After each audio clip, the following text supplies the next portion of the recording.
నా ఆలోచన కట్టొస్తేనే వదలను. అలాంటిది నా డ్రీమ్ కట్టొస్తావా? రేపు 24వ వాడిని దేవుడి నుంచి మనిషిని చేస్తావా? అదే 24వ వాడిని శవాన్ని చేస్తా.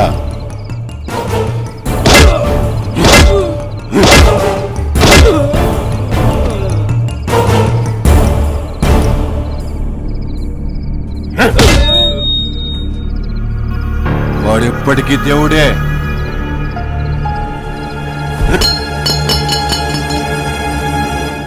నేను చెప్పేది ఏంటంటే కృష్ణానంద స్వామి భక్తులందరికీ మనకి ప్రభుత్వం ఇచ్చిన 10 ఎకరాల్లో షాపింగ్ మాల్లు, లిక్కర్ మాల్లు, సినిమా థియేటర్లు కడుతున్నాం. డబ్బులు అవసరం లేదు, భక్తులందరికీ ఫ్రీ.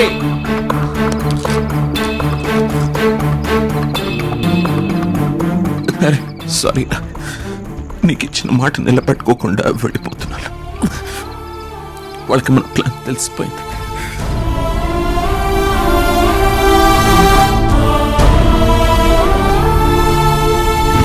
దేవుడంటే అంతులేని ప్రేమ, అనంతమైన విశ్వాసం, చెరిగిపోని నమ్మకం. చైతన్య గారు ఏదో ఎంఎంఎస్ పంపించారు. నీకు ఇచ్చిన మాట నిలబెట్టుకోకుండా వెళ్ళిపోతున్నాను. వాళ్ళకి మన ప్లాన్ తెలిసిపోయింది.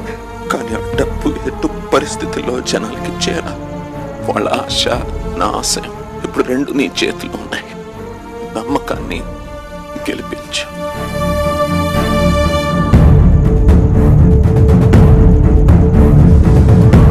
ఈషా చావుకి కారణం నువ్వు కాదు, కానీ ఆ క్యాన్సర్ పేషెంట్ బ్రతికాడంటే దానికి కారణం ఖచ్చితంగా నువ్వే. దేశంలో కొన్ని వేల మంది ఈషాలకి నువ్వే సాయం చేయాలి. అవసరమే అనుకో, ఆధారపడటమే అనుకో. వాళ్ళకి అర్థించడం మాత్రమే తెలుసు, నీకు ఆదుకోవడం తెలుసు. నీ సాయం కోసం ఎదురు చూస్తున్న వాళ్ళ నమ్మకాన్ని గెలిపించు. నమ్మకాన్ని గెలిపించు.